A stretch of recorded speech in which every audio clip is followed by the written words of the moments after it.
This is A Geek Leader.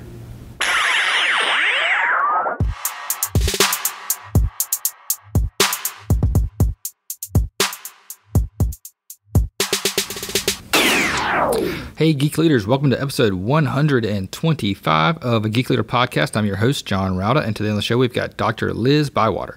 She's the author of a book, Slow Down to Speed Up, Lead, Succeed, and Thrive in a 24/7 world.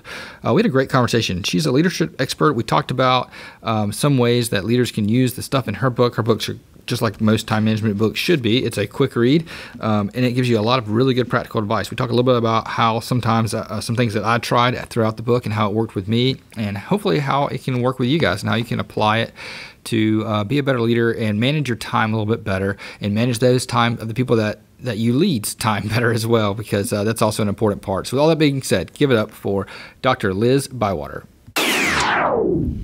Yeah, absolutely. Happy to talk about that, John. So the quick backdrop is I am a psychologist by training. My PhD is in clinical psychology.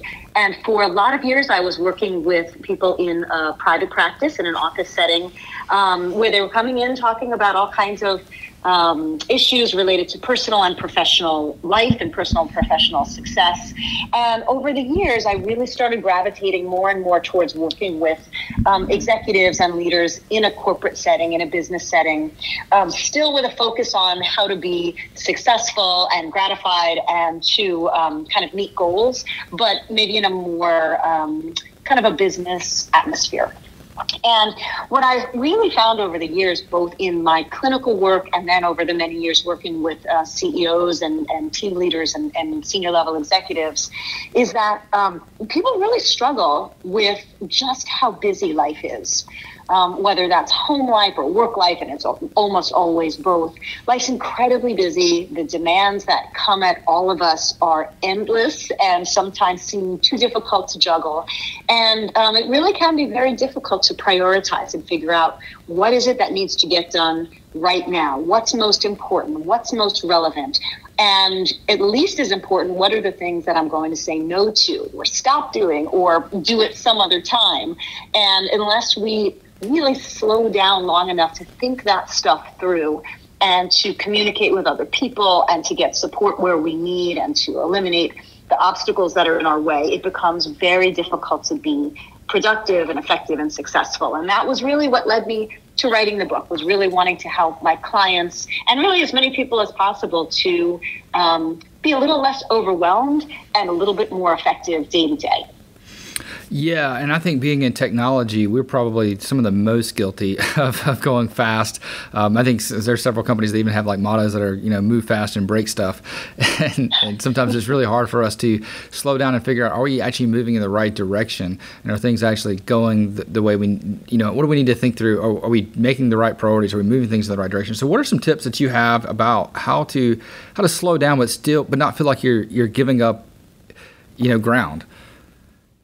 Yeah, I think it's the perfect question to ask, because sometimes I will get some resistance from the people I'm working with. And some of those are leaders in technology as well as in some other functional spaces. And, one can decide individually, I'm going to slow it down a little bit, but then get pressure from everyone around. No, you have to get better results, faster results, do more work, get more out of what we're doing. And so there becomes a certain amount of negotiation that has to happen around what gets done, first, second, now, later, never, and so on. And so that really brings me probably to one of the most important tips, is to slow down long enough to create agreement with the people around you around what's most important, what are you going to get to in what sort of time frame, what is the ultimate goal, because sometimes we become very busy doing things that are on our list, but they're not actually moving towards a goal or helping us achieve, a vision of something bigger or greater, more exciting. So to slow down long enough to have conversations, to come to agreement on what direction is going to be taken, by whom, when, and what success looks like. That's a really important way to slow down in a way that doesn't stop you in your tracks, but actually helps you figure out which path you really want to be taking at a given time. So that would probably be the first tip I would suggest. Yeah. So how important is it to have those relationships where I guess you can do that? You can come up with those agreements. You can conversate and figure those things out. Yeah, extremely important, John. Very important. And I will tell you this, that the folks I work with in the tech space often feel like it's sort of indulgent or they just don't have time to form those relationships and to build those important kind of alliances with others. But I will tell you that it's actually essential, because if you take the time to build the relationship from the ground up, to make sure you've got good communication, that the trust is there, that there's a certain amount of give and take and mutual understanding, then when things get complicated or mistakes arise or there's just a challenge to work through, you're in a much better place, because you've got people on your side. You've got people who understand that you know what you're doing, who support you, who trust you. So really taking the time proactively to build those solid relationships is very, very important step. And it doesn't have to take a lot of time, but it does have to get put basically, blocked onto your calendar to have important stakeholder conversations, because if you don't, you'll just be, spinning your wheels. You're just going to be going faster, but not necessarily achieving what you need to achieve. Yeah, my last job, part of our what I did was managing relationships with different business partners, and I would actually block off period of time where, it wasn't a meeting with that person, but it was a period of time where I was going to walk down and I was going to talk to that person. If that person wasn't there, I would talk to their administrative assistant. I would talk to the people around them. I would get to know that area and their direct reports and the folks that are in there, just so I'd have that relationship in case something came up. And if there was a problem, I already had put in that equity with them, I guess you would say, so that I could withdraw from that later if need be. And even now that I've gotten this new position, well, I say it's new, I've been here for over 3 years, but when I first came here, I spent time with all the vice presidents kind of going around, introducing myself, finding out what their needs were. And I didn't promise anything. We didn't do anything. We didn't, change anything for, a good 90 days when I got started. But it was all about building those relationships, getting the trust, figuring out who did what their desires were, what their needs were, what their problems were, what their frustrations were, and letting them know that I was there and I was listening. Whether or not I was going to do anything yet, that had yet to be determined, but I was going to listen at least and build that relationship. Yeah, I think that's exactly the way you need to start a new role, no matter what area you're working in. I think that's really a brilliant start. And I work a lot with folks who are either entering a new organization or getting a new role or maybe taking a promotion within the company they've been with. And those first 90 days really are essential. And they're not essential in the way we sometimes think about it, which is I need to accomplish something meaty and meaningful in those 90 days that is tangible and you can put your finger on. It really is doing just what you're talking about, which is getting to know people, letting them get to know you, building that foundation, kind of, putting, so to speak, putting a deposit into that relationship bank. So as you say, when you need to knock on somebody's door and say, hey, can you give me a little slack, or can you support me, or can we get some funding for an initiative that we're putting together, people are much more inclined to help you because you have that foundation already in place. Yeah, I think people don't realize when they think about businesses, they take emotion out of it. But a lot of times, business is done person to person. It's even if it is B2B business, it's still a person within a business working with a person within another business, and having that foundation is extremely important. And we as humans, I'm sure you probably talk about this some. Our psychology is really hard for us to change our first impressions. And when you spend that beginning of the time getting to know the person and building that trust and that bond, it's easier when something does go awry to fix it. That's absolutely right. And I actually say this all the time, that business truly is just people working with people. So you can have strategy and systems and technology and all kinds of important stuff. But at the end of the day, it is human beings working with one another, and the relationships and the communication and the trust are truly important. And you're right, the first impressions are very hard to change. So if you get off on a good foot, that is going to stand you in very good stead. If you either get off without much of a connection or even with a poor impression, you have to work so much harder to overcome that. And so that really fits in with the concept of slowing down to speed up, because when you really need to go fast, if you take in the time to make that good first impression and to form that relationship, then when you need to go fast and you need people to go fast with you, you'll be ready to go. Yeah, so like you said, coming up to the agreement of what we actually need to do is kind of one of your number one tips. What's another tip for slowing down and again, not feeling like I'm letting the plates that I have spinning drop, or I'm dropping the ball, or I'm not getting things done? Yeah, so another thing that is very important, and again, is not often done simply because people feel it is a luxury, and in fact, it's truly a necessity, is taking what I call a strategic pause. And a strategic pause is taking, and really this can be anywhere from a few minutes to an hour to maybe on a quarterly basis, you take, several hours or even a day, whether by yourself or with an advisor or a boss or a team. And this is time when you are not in the middle of the work, but you're thinking, you're talking, you're planning, you're prioritizing. You are getting ready for the next phase of the work that you're going to do, so that you're not continually on that treadmill trying to just get as much off the list as possible, but you are being really deliberate and thoughtful about the way you're approaching the work and the kind of work you're going to be doing. So it is strategic. It's not an indulgence. It, again, has to be put on the calendar and protected with the importance that it has. There's nothing extravagant about it. In fact, it's just completely the foundation, along with those relationships, to getting the right work done, to more rapidly achieving your goals. I think that is super important and helpful. And we had a guy on a couple years ago, Todd Henry, and he talked about, it's not the same thing, but very similar. We talked about you need to give yourself a period of time for creative thinking, just to think about things. And I started doing that. And I guess it's pretty similar, where I started blocking off an hour a day just to think about the work. During that time, I told myself I'm going to close my Outlook. I'm going to shut down Slack. I'm not going to do any tangible work, but I'm going to think about the projects that we have. I'm just going to look at a list, and I'm going to think about things, and I'll take notes, but that's it. And it's been pretty helpful for me. Would that be kind of like a strategic pause? Yeah, for sure. And I think an hour a day is fantastic. And if that can be, kind of slotted and protected, and no one else can kind of jump onto your calendar and try to grab that time, it's really, really important. The creativity does rise to the surface, the ability to kind of step out and look at the bigger picture. So it's not merely a to-do list, but it's kind of a weighted list of what are the most important projects to be working on, what are the tasks that have to happen now. And there's a tool that I sometimes, will encourage my clients to use. Very, very straightforward, but it's to look at that list of activities that's, coming up over the next day or week or month or even year, and look at, is this something that I personally need to be doing? Does it need my authority? Does it need my expertise? Does it need my kind of creative touch? And if so, great, you figure out, when and how you're going to do that. Is it potentially something that you should not be the person directly in charge of? And that's what I call the not me. So it's simply a me, not me list. And if it's not you, let's say, for instance, you are somebody who is a tech expert who has now been promoted into a people management role.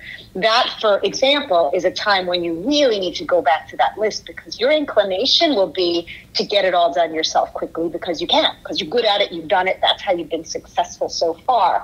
But as you go higher and higher in management and leadership, your job increasingly is to get the work done through the expertise of the people working for you and around you.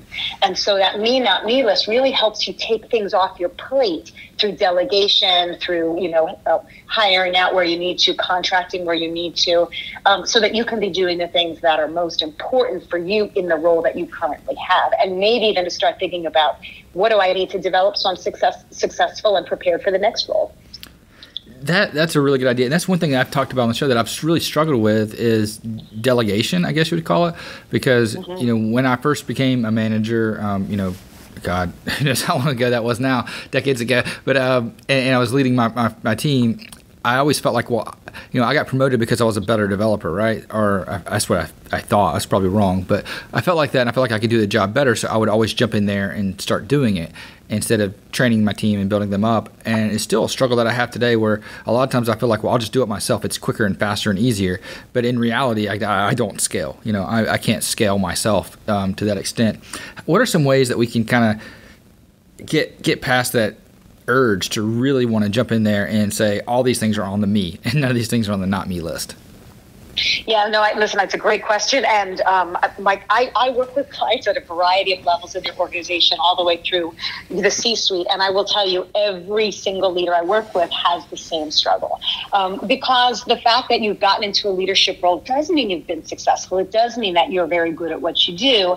One of the things I would recommend is to sit down with somebody that knows you, knows your role, will be candid and direct with you. And it could be a peer. It could be somebody who works for you. It could be your boss. It could be somebody in another area of the company.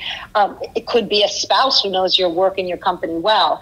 But to have somebody else go through that list side by side with you to say, hey, I know you're putting that on your me side of the list, but that's not your job anymore. You know, you have 3 people on your team, for instance, who want to get better at that, or who are already good at that. And maybe they don't do it quite as quickly as you do, but how will they ever get as fast as you if you don't give them a chance to kind of run with it?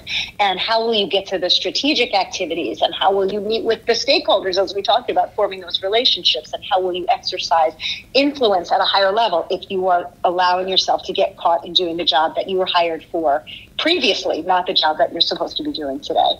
Yeah, that's good stuff. In your book, you talk a lot about reflection. What are some things that reflection does to help us slow down?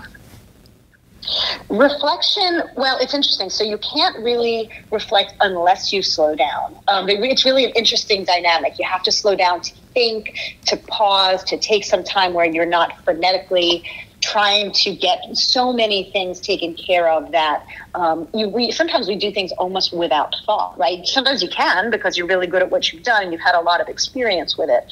But until and unless you slow down and reflect on what are my priorities, what do I want to be doing or achieving in a year or 5 or 10 or more? What does my company need to accomplish in the next 6 months or a year or 5, et cetera? Unless you take that time to be thoughtful and self-reflective and reflective of the trends in the industry and the marketplace and the economy and, the changes in AI and all of those sorts of things, it will be very difficult to have future focus, to be successful beyond, the current day. And, businesses that don't continue to grow and come up with some sort of breakthrough technologies and new approaches and lead the market, ultimately that stagnation does lead to decline, whether it's a business decline or even kind of a decline in your own personal motivation and creativity and career success. So really taking the time, and this is another way you can use that strategic pause to reflect upon your career path, your goals, and what your business is trying to achieve. It's going to be difficult. I really encourage everyone to build in the time to sit and think and reflect. Yeah, have you ever heard of Scrum, project management?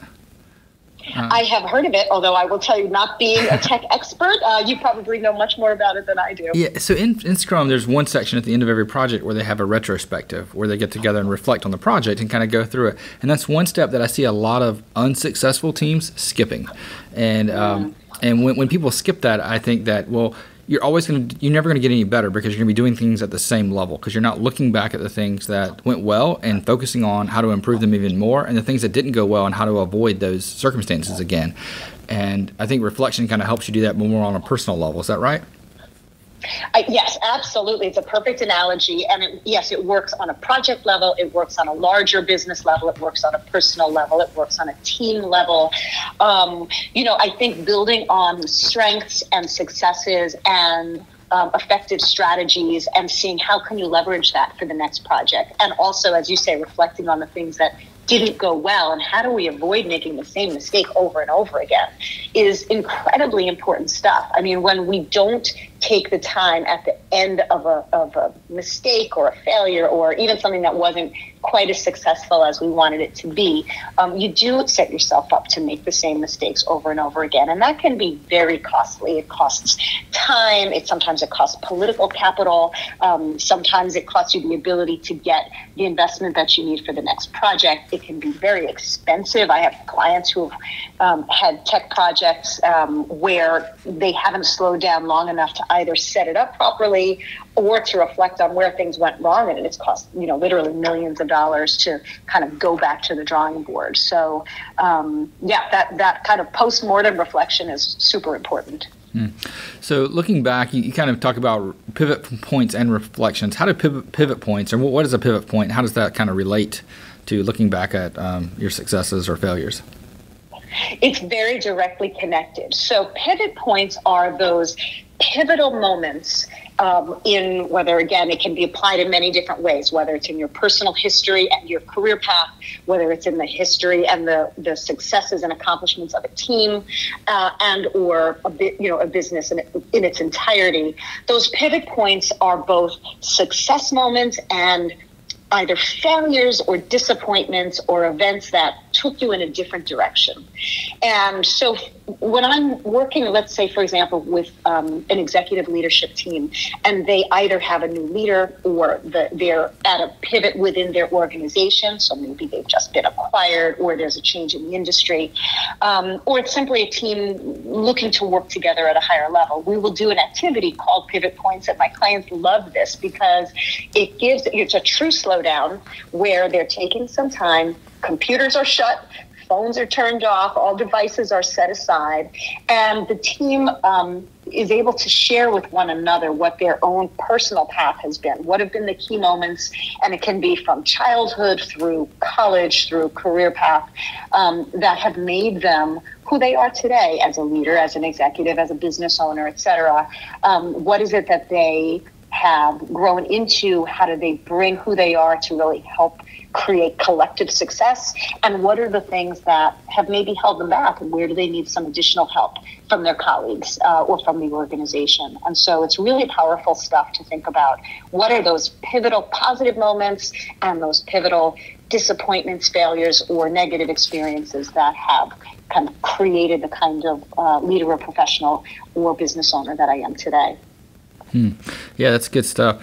One thing that I really liked about one section of your book was the now, later, never. How can a leader use now, later, never to become, I guess, a little bit better when it comes to prioritizing things with their team? Now, later, never very much fits into this priorities category. And similar to me, not me, it really requires taking some time to think about all of the current and pending work that is on your plate, either individually or as a team and as an organization, and really give good thought to what are the things that have a really significant timeline that has to be met. That generally is going to be something that has to be taken care of now. What is most important to be done immediately because it will impact us hitting important targets? That's probably something that has to be done now. What are the things that we really want to do and are excited about and will help us grow, but they're not urgent, and we actually could leverage them better if we do some preparatory steps. And so maybe those are kind of in the later category. And really the hardest part for almost everyone I've ever worked with is the never part, because never is about letting go. It's maybe letting go of a process or a system that used to work but is no longer effective today or will not be particularly successful tomorrow. Never might encompass some of the ideas that seem exciting, fun, interesting, but when you really sit and think about it, are not going to lead to the kind of outcomes you're looking for, won't help you grow, won't help you get out ahead of the market. So never really is about saying, much as we'd like to do this, we have to stop. Or, you know what? It could actually lead to a sense of relief. Like, hey, this is something that we've had some pressure to do. I think we can kind of negotiate our way out of it because it's not a good use of our time, effort, energy, dollars. So that goes on the never list. And none of this will get done, this sort of thoughtful reflection, again, if it's not put on the calendar, protected as important, and then there has to be follow through, for sure. I found, so when I read that part, I went and opened up my, I have a backlog, like a list of backlog projects that I kind of want to work on that I've thought about for a long time, that some of them I even bought domains to start this project and never like spun it up. And I went through that list and I just looked at them, I said, that's a never. And I just deleted it and then deleted it and deleted it and deleted it and went through that list. And after I finished, I was like, wow, that's so freeing. Now this list actually seems like something I might do. You know, it seems more attainable. And whereas before I never opened that because I didn't like to look at that long list of backlog projects. And just going through that was, it's kind of painful when I started, but as I got to the end, it was just like a big relief that I got rid of all these things that I just don't even have to worry about anymore. That's exactly the idea, John. It's about freeing yourself up, freeing up the team, freeing up the organization, letting go of the things that maybe seemed really enticing or interesting, or maybe you felt like there was some pressure to get them done. If you can get those off the list, it gives you so much more time. It helps focus you on the real priorities. And the other piece is we talked about, business is really people, trying to get things done collectively. Well, if we can reduce the amount of overwhelm and the sense of stress, and that there's just simply too much on the plate, it really does allow for not only a much more effective outcome, but makes work more fun and more enjoyable. None of us wants to go to work each day and feel like we're drowning in the to-do list. Yeah, you're absolutely right. That's so true. So now that we've kind of gone, I'm just going through some of the things that I've learned as in my notes from the book, but now that we've kind of gone through the steps, how do we set our sights on what we need to do? We've been able to cut out the things we don't need to do. We've been able to kind of pause, reflect on some of the things that didn't work, some of the things that do work. How do we figure out exactly what it is, the direction we need to go, and how do we rein that in and hone that in and focus it on achieving the right direction so that we can kind of speed it up?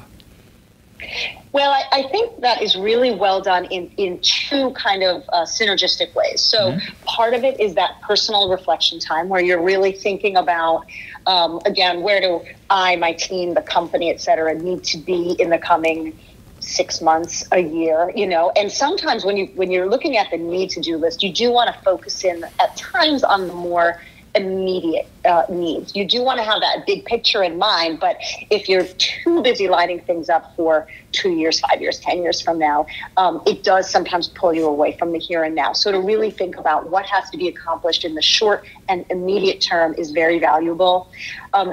Again, I would say that when you sit down with others whose input can inform your direction and support kind of an accelerated implementation, that also is extremely valuable, because not only are you getting another perspective, you're getting some pressure testing of your ideas, you're getting challenged, you're also engaging people in the process. And so when you have that buy-in and that support and that excitement from the people working with you and around you, everything will go faster when you get going. Yeah, no, I think that's really good. So now that we've got that, we've kind of set that strategic division. What are some things that we can do to kind of speed up get that wheel going and moving us in the right direction?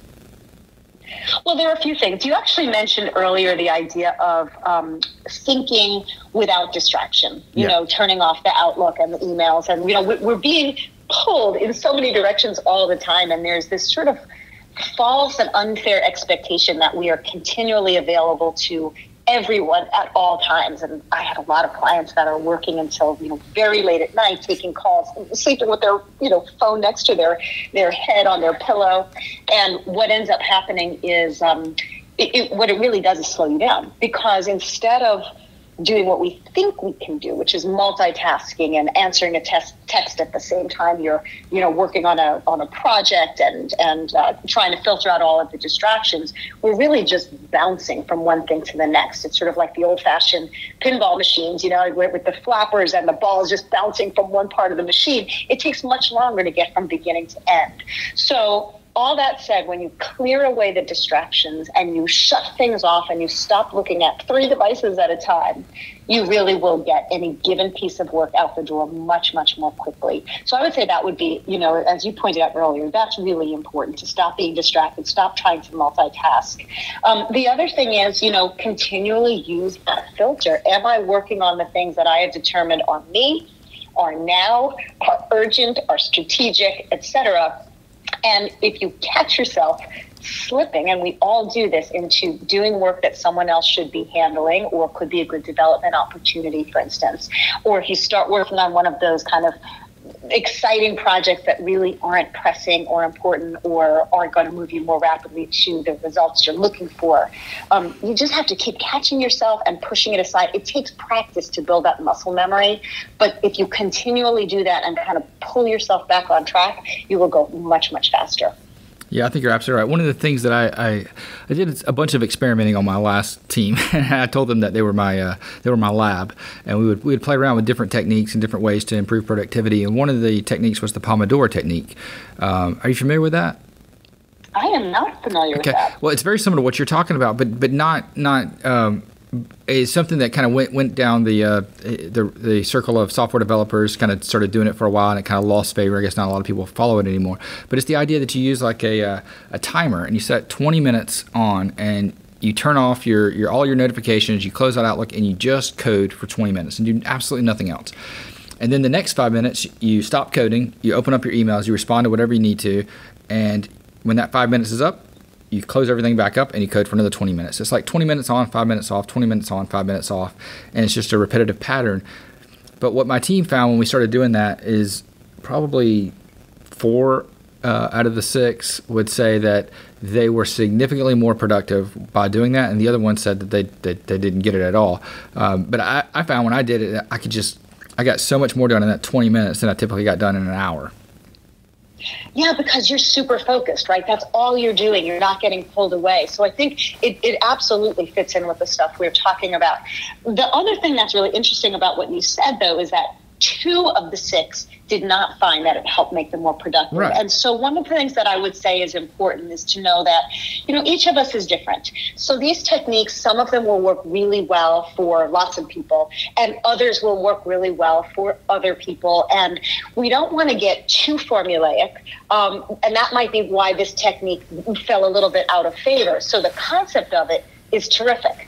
Focus really well, and then because there is pressure to respond, and because we start getting a little twitchy if we don't respond to our emails or our voicemails and so on, you give yourself a break, you take care of that, and you get back to business. The idea is great. The implementation probably works really well for some, but maybe has to be modified or tweaked a little bit for the people that need maybe a longer block or a shorter block, or just need to break it up a little differently. Yeah, and I've had some people tell me, well, I can't do that because my boss needs me to respond right away. I was like, well, really? Your boss can't wait, at most 20 minutes for a response?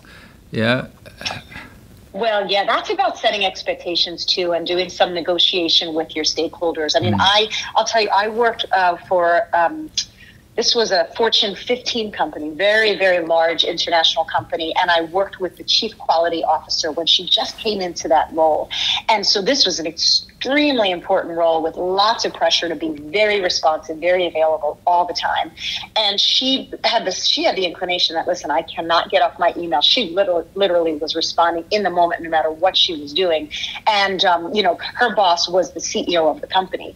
I will tell you that she decided she wanted to try some of this, not responding in the moment, setting expectations with others that I will be checking my texts and emails, and you have to decide what time frame kind of works, every hour, every 2 hours, every 20 minutes, and get back to you. As long as you have agreement from the other person that that's in the best interest of getting the work done well and serving the company, and that there's a sort of bat phone where if there's an emergency, they can reach you rapidly, then I think it really does become feasible for almost anybody. Yeah, no, I think you're absolutely right. I know with me, when I first became a manager, I kind of felt like I had to put in the hours and I had to always be there and always be responsible for responding right away. And I was literally working 60, 70 hours a week sometimes, and always on the phone. And then I remember it was right when we had our second kid. I had just finished reading a book called Boundaries for Leaders, and it was all about setting boundaries. And I thought, I'm going to try this. I'm going to really set boundaries with my boss, with the stakeholders. And I told him, I talked to everybody, say, look, my family's important to me. When I leave the office, at 5:30 or whenever it is, I'm going to turn off my phone, and I'm not going to check it again until my kids go to sleep at 8. And I was so nervous that I was going to miss something super important, something crazy was going to happen, and I was going to miss out. And nothing bad happened. And actually, I found myself getting a lot more work done during the day because I kind of knew that I was going to have to turn off at a certain time. So it was more focused during that period of time. I didn't feel like I kind of bled into home and work life. And now it's very rare that I ever respond to emails in the evening anymore. Yeah, I think that's fantastic. And I think there are a couple things you accomplish with that. I mean, one is most of us actually don't have to be as immediately responsive as either we think or we are told we have to be. I mean, unless you are, a neurosurgeon on call, most business does not have to be addressed in that very second. There are some exceptions, but for the most part, really not. And if you have the bat phone where somebody can somehow reach you in a true emergency, you can attend to having some balance between your professional life and your personal life. You can be a good husband or wife, parent. You can have that family life. You can have that important boundary and distinction, which really does make you more effective at work. It allows you to be more motivated and creative, less burnt out, less tired, less sick, less likely to call out of work. And as a leader, you really set an example for the people who are working for and around you that we can be effective, we can be successful and not have to be responding to calls at every moment and texts and emails and all the ways that people try to reach us. Yeah, exactly. And like you said, most places, no one's going to die, right? If we're a little bit late, we're getting back to someone. That's exactly right. It's an artificial sense of urgency that we all buy into because that's the culture we're living in today. But it is self-induced. And I think to be sort of the brave person in the lot that says, hey, I'm going to try something different. And, if we're in agreement, let's give this a try and see how it goes. I think it can have very positive outcomes. Yeah, I agree 100%. Another thing I really liked about your book that I wanted you to kind of go over with me is the ASAP plan or your Accelerating Success Action Plan. What is that, and how can that help us kind of move things forward at a rapid pace?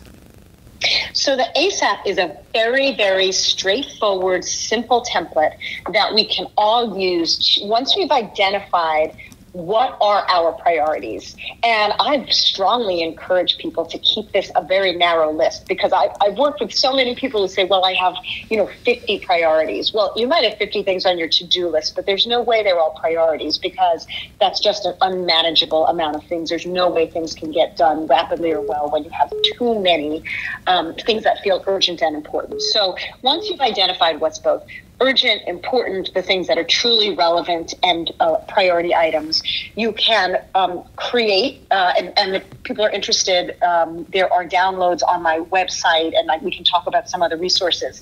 It's in the book as well. But you put in what are your priorities based on what are you trying to achieve? What is the goal? Then the next step is thinking about, what are the specific actions I need to take to accomplish that goal? Like really specific detail. What do I have to do? Who do I have to speak to? What materials and resources do I need? How much money do I have to spend, et cetera? What are the things that will help me get there faster? It's also helpful sometimes to think about what are the things that might slow me down, because if you can anticipate those, you can kind of pre-solve for them and you can mitigate some of those challenges even before they arise. And it's also kind of helpful to have a sense of what does success look like? How will I know I've reached my goal? Some things are very clear, tangible, and you know you've gotten there, and some you have to create some softer metrics for. But you do want to know by when will I have achieved what I'm trying to achieve? Is it something that's simply ongoing and I need to monitor? But how will I know I've been successful? Because so often we get to the end point and maybe we breathe for a quick moment and we go to the next thing, but we've never taken the time to either appreciate or communicate to others where we've achieved some success. And that's a really too important a step to overlook. Yeah, absolutely right. I think that's it's super critical to figure out, narrow that scope for me anyway. I know I always have like all these major projects that I have to work on, but you're right. How do you prioritize? How do you realize that just because it's a project and something you have to do doesn't make it your priority at that moment? Exactly. And if you don't know where your priorities for the moment are, it really does become very difficult to feel a sense of accomplishment. You might be moving, 100 things forward, an inch at a time, but true success lies in finding those 3 things that you can move forward by a mile and really see some good outcomes. Yeah, absolutely. Well, man, I really appreciate having you on. Where are some places where people can go and connect with you, maybe your website, Twitter, or something like that, and pick up the book and find out more about how to slow down to speed up? There are a few places. I would say probably the first place to start would be the website, which is simply my name, which is lizbywater.com. Bywater is just the way it sounds, Bywater. So lizbywater.com, where you can get a free sample chapter of the book. You can link through to Amazon, which is one of the places where you can buy the book, whether as a digital or a hard copy version.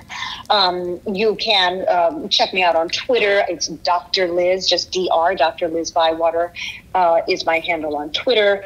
LinkedIn, all the basic social media stuff. People can just do a Google search and find me lots of different places. But I definitely recommend checking out the website because there's a whole bunch of free stuff that's easy to access and start utilizing right away. You got it. And I'll link all those up in the show notes too. So if you just go to ageekleader.com, you'll see that, and you'll see a link to her book in the books from our guest section as well. So Liz, thanks for coming on the show. I really appreciate it. I enjoyed this conversation. I really like your book. I love all the practical advice that can really help you focus and get things done. Well, John, thanks so much. Listen, I had a really good time talking with you, and hope it was really helpful to you.